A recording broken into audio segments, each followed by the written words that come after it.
Dicen que no hay nada más pesado que el silencio de una casa que antes estuvo llena de risas. Que no hay frío más hondo que el que se siente, no en la piel, sino en el alma, cuando la responsabilidad parece un gigante y nuestras fuerzas, un niño. Esta es la historia de un hombre que aprendió que, a veces, el verdadero milagro no consiste en recibir, sino en atreverse a dar desde la escasez. La tetera silbaba sobre la cocina y el vapor empañaba los vidrios del pequeño departamento. Afuera, la ciudad apenas despertaba bajo un cielo gris de invierno. Tomás se movía en la penumbra, casi de puntillas, no para no despertar a sus hijos, sino para no despertar sus propios recuerdos. Sobre la mesa, 3 tazas desparejadas y un pan duro que, pasado por la tostadora, parecía un poco menos triste. No era mucho, pero era todo lo que había. Cada mañana, Tomás hacía el mismo ejercicio, mirar lo poco que tenía y convencer a su corazón de que, de alguna manera, sería suficiente. Al fondo del pasillo dormían Mateo, de 8 años, y Sophie, de 5. Mateo, con esa seriedad de los niños que han tenido que entender la vida demasiado pronto. Sophie, que a veces, entre sueños, todavía llamaba a su mamá, y al despertar, confundida, se abrazaba a su padre buscando un calor que él mismo sentía haber perdido. La ausencia de su esposa no estaba solo en la fotografía del comedor, estaba en la silla vacía, en las decisiones que ahora tomaba solo, en el silencio espeso que se instalaba a la hora del desayuno. Desde que ella se fue, Tomás cambió las conversaciones largas por el cálculo de cuentas y los turnos dobles en la fábrica.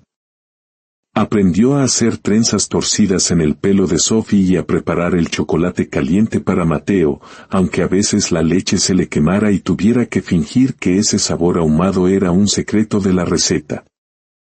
Esa mañana, mientras cortaba el pan en rebanadas finas para que parecieran más, miró de reojo la billetera sobre el mesón.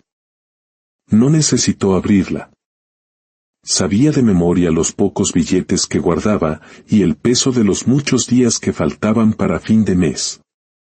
Papá, la vocecita de Sophie lo sacó de sus pensamientos. Apareció en la cocina, despeinada, con su pijama de ositos y arrastrando una pequeña manta. «Buenos días, princesa», dijo él, forzando una sonrisa que sentía pesada. Mateo llegó detrás, silencioso. Miró la mesa, el pan, a su padre, y no dijo nada. En esa casa, la escasez se entendía sin palabras. Mientras comían, el único sonido era el golpeteo de los cubiertos y el ruido lejano del tráfico. Tomás los observó masticar y sintió ese nudo familiar en la garganta. No era solo la pena, era la presión abrumadora de sostener un mundo entero con manos que se sentían demasiado débiles. Porque hay pobrezas que no se miden en la cuenta bancaria, sino en cómo revisas el refrigerador antes de dormir, contando mentalmente para cuántos días más alcanzará. En cómo miras a tus hijos dormir y te preguntas si la vida te está quedando grande. «Papá, ¿hoy llegas tarde?», preguntó Mateo. Tomás tragó saliva y, en un susurro que solo él y Dios pudieron oír, rogó: «Ayúdame, Señor. Ayúdame a hacer rendir lo poco que tengo». Salió a la calle sintiendo que la vida era como una manta corta, que por más que tirara, nunca alcanzaba para cubrirlo todo. Aún no lo sabía, pero era precisamente en ese sentimiento, en ese no alcanza, donde Dios estaba a punto de empezar a escribir algo nuevo. El frío de la calle lo golpeó en el rostro. Se subió la chaqueta y caminó hacia la parada del bus, sumergido en la marea de gente con la misma expresión de sueño y apuro. Al pasar frente a una panadería, el olor a pan recién hecho le recordó su propio estómago vacío. En la fábrica, el sonido seco del reloj marcador era un recordatorio constante: otro día, otro turno, otra jornada de cuerpo cansado. Su jefe, don Ernesto, un hombre de traje impecable y ceño fruncido, lo abordó sin siquiera saludar. Tomás, necesito que hoy se quede hasta más tarde. Hay un pedido atrasado. El nudo en el estómago de Tomás se apretó. Quedarse hasta tarde significaba llegar a casa cuando sus hijos ya estuvieran dormidos. Don Ernesto, hoy no puedo, intentó explicar con cuidado. Mi hijo no ha estado muy bien. La respuesta de su jefe fue un muro de indiferencia. Mire, Tomás, aquí todos tenemos problemas. Lo contraté para cumplir un horario, no para poner excusas. La palabra excusas le dolió. Él no ponía excusas, él sostenía una vida que se desarmaba. Asintió en silencio y se fue a su puesto, una máquina ruidosa que devoraba horas y energía. Sus manos se movían en automático, pero su mente estaba en la fiebre que Sofía había tenido, en la mirada cansada de Mateo, en la foto de su esposa. El pensamiento volvía una y otra vez, ¿de qué sirve tanto esfuerzo si al final nunca alcanza? Hay trabajos que agotan el cuerpo, pero nada agota más que la sensación de que, por más que des, nunca es suficiente. Cuando por fin terminó su turno, el cuerpo le dolía. Al bajar del bus en su barrio, el contraste lo golpeó como cada tarde. Su casa, pequeña y con la pintura desgastada, parecía un mundo aparte de la del vecino, con su fachada reluciente y su auto nuevo. Escuchó las risas de los hijos del vecino, que jugaban con una pelota nueva y abrigos gruesos. En ese instante, sus propios hijos, Mateo y Sophie, corrieron a abrazarlo. Estaban dibujando en el suelo con una tiza gastada, sus zapatillas viejas y sus chaquetas delgadas. Ese abrazo era su único tesoro. Papá, dijo Sophie, el vecino les compró helado a sus hijos. Se veían ricos. Lo dijo con la inocencia pura de los niños. Tomás miró de reojo la escena, la familia vecina en su patio, riendo, próspera. Y el nudo en su pecho volvió. Algún día también comeremos helado, ya verás, respondió, con una sonrisa que le costó dibujar. Por ahora, ¿qué tal una sopa caliente? Para sus hijos, la sopa de papá era un banquete. Para él, era otro recordatorio de todo lo que no podía darles. Mientras calentaba el agua, oró en silencio, Señor, ¿por qué es así? Yo también me esfuerzo. ¿Por qué para unos todo parece tan fácil y para otros todo es tan complicado? No era envidia, era el agotamiento profundo de sentirse siempre un paso por detrás de la vida. Vio a Mateo mirar por la ventana hacia la casa de al lado. Se acercó y le puso una mano en el hombro. Hijo, no todo lo que brilla por fuera está lleno por dentro. Y mientras estemos juntos, tenemos algo que no se compra en ninguna tienda. Lo dijo para convencer a su hijo, pero en el fondo, se lo estaba diciendo a sí mismo. Una mañana, lo que parecía un día más se convirtió en el día en que todo cambió.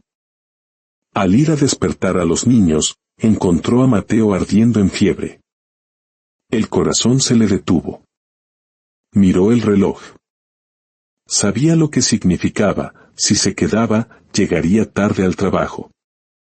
Si se iba, dejaría a su hijo enfermo. La vida lo ponía de nuevo a elegir entre el deber y el amor. Pero para un padre, esa elección ya está tomada. Llamó a la fábrica. Mi hijo amaneció con mucha fiebre. Hoy no podré ir. La voz fría de don Ernesto resonó al otro lado de la línea, Tomás, otra vez faltando. Ya le hemos dado varias oportunidades. Cuando vuelva, hablamos. Esa última frase se quedó flotando en el aire, como una amenaza. Pasó el día en el consultorio, y al volver a casa, cuidó de Mateo. Al día siguiente, con el estómago revuelto por el miedo, fue a la fábrica. Don Ernesto lo esperaba en su oficina. Toma asiento, dijo con una frialdad que helaba la sangre. Tomás, la empresa necesita compromiso. Esto no es personal, son reglas. A partir de hoy, ya no necesitamos sus servicios. Las palabras cayeron como un golpe sordo. Despedido.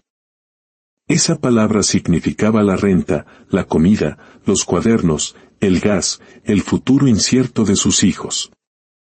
Salió de la oficina con una carpeta en la mano y la sensación amarga de haberle fallado a todos.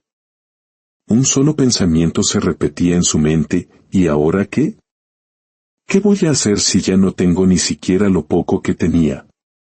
Los días que siguieron fueron de un silencio pesado. La primera mañana sin trabajo, se vistió por costumbre, pero al llegar a la puerta, se dio cuenta de que no tenía a dónde ir. Las llamadas de cobranza comenzaron. Cada papel sobre la mesa, cada cuenta pendiente, era una piedra más sobre su pecho. Por las noches, la culpa lo visitaba, susurrándole que si hubiera aguantado un poco más, si no hubiera faltado. El dinero de la liquidación se fue esfumando, un poco para el pan, otro poco para estirar la comida, hasta que en su billetera solo quedó un billete doblado. $20. Eso era todo. Se sentó en la cama y lo miró. $20 para una semana, para 3 personas. Se le llenaron los ojos de lágrimas. No lloraba por el dinero, lloraba por el peso acumulado, por el miedo a no ser suficiente. Esa noche, el frío parecía más intenso. Con esos últimos $20 en el bolsillo, salió a la calle. Su plan era simple, comprar algo de pan, algo de leche, lo que fuera para estirar la semana un día más. Mientras caminaba, la mente no dejaba de hacer cálculos. Al doblar la esquina, vio a un niño sentado en el suelo, acurrucado contra el frío, con la mirada fija en el pan caliente de la vitrina de la panadería. Cuando Tomás se acercó, el niño levantó la vista. «Señor, ¿no tiene algo para comer?» «No dinero, solo algo de pan». El corazón de Tomás dio un vuelco. En ese niño vio a sus propios hijos. Por un instante, la duda lo asaltó, si le doy de esto, ¿qué quedará para mi familia? Pero enseguida, otro pensamiento lo invadió, si fueran mis hijos los que estuvieran ahí, rogaría para que alguien los mirara con compasión. Entró a la panadería. Compró pan caliente y algo más. Salió y se sentó junto al niño. «Toma, come tranquilo». El niño lo miró con unos ojos inmensos y agradecidos. «Gracias», dijo entre bocados. «Mi mamá decía que cuando uno comparte el pan, Dios se encarga de la próxima comida». Esa frase, dicha con una fe tan simple y profunda, atravesó a Tomás. Él, que se sentía vacío, recibía una lección de confianza de quien parecía tener aún menos. Quizás el problema no es lo poco que tengo, pensó por primera vez, sino el miedo que tengo a soltarlo. Regresó a casa con las manos casi vacías, pero con el corazón extrañamente removido. Esa noche, por primera vez en mucho tiempo, no hizo cuentas. Se sentó a la mesa, cubrió su rostro con las manos y habló con Dios desde lo más profundo de su agotamiento. «Señor, ya no puedo más», susurró. «Hoy di lo poco que tenía, y tengo miedo del mañana. Pero si esto te sirve, te lo entrego. Te entrego mi escasez, mi cansancio, mis deudas. Te entrego lo poco que soy. En ti confío». No fue una oración elocuente, fue una rendición total. A la mañana siguiente, mientras preparaba el té, golpearon a la puerta. Era su vecino. «Buenos días, Tomás», dijo, algo incómodo. «Disculpa que me meta, pero me enteré de que ya no estás trabajando. En mi empresa estamos buscando a alguien responsable. Te he visto salir cada día, temprano, cuidar a tus hijos solo. No sé qué pasó en tu otro trabajo, pero alguien como tú hace falta. El sueldo es mejor, y el horario también». Tomás se quedó sin palabras. El mismo hombre que hasta ayer había sido el reflejo de sus carencias, hoy se convertía en la respuesta a su oración. Dios no le había hablado con una voz desde el cielo, le había hablado a través de su vecino. Y si te parece bien, añadió el hombre, tengo ropa que a mis hijos ya no les queda. Está casi nueva, por si te sirve para los tuyos. Las lágrimas que llenaron los ojos de Tomás ya no eran de angustia, sino de un profundo y sobrecogedor alivio. Entendió que nunca había estado solo. Tomás consiguió el trabajo. El nuevo sueldo trajo estabilidad. El horario le permitió cenar con sus hijos cada noche. En el colegio les ayudaron con útiles escolares. No fue magia. Fue Dios obrando en silencio, a través de personas, de puertas que se abrían, de una cadena de provisión que comenzó con un simple acto de fe, compartir lo poco que tenía. Con el tiempo, cuando veía a sus hijos reír, ya no miraba la casa del vecino con anhelo, sino con gratitud. Aprendió que la bendición de otros no significaba el olvido de Dios para él. Quizás mientras escuchas, te sientes como Tomás en algún área de tu vida, con solo $20 de fuerzas, de fe o de esperanza. Quizás has mirado a tu lado y te has preguntado, ¿por qué a ellos sí y a mí no? Esta historia nos recuerda que cuando entregamos a Dios lo poco que tenemos con un corazón sincero, Él puede multiplicarlo de formas que no imaginamos. A veces, la multiplicación llega como un trabajo, otras, como una persona en el momento justo, y a veces, simplemente como paz en medio de la tormenta. Lo poco que hoy sientes que no alcanza, en las manos de Dios, puede ser el comienzo de una historia nueva. Si este relato ha tocado tu corazón, te invito a que dejes un amén en los comentarios, como una declaración de fe en que Dios puede multiplicar también lo poco que hay en tu vida. Ayúdanos a llevar este mensaje de esperanza a más personas compartiendo este video. Al hacerlo, no solo compartes una historia, sino que te conviertes en parte de la bendición. Que la paz y la providencia de Dios te acompañen siempre.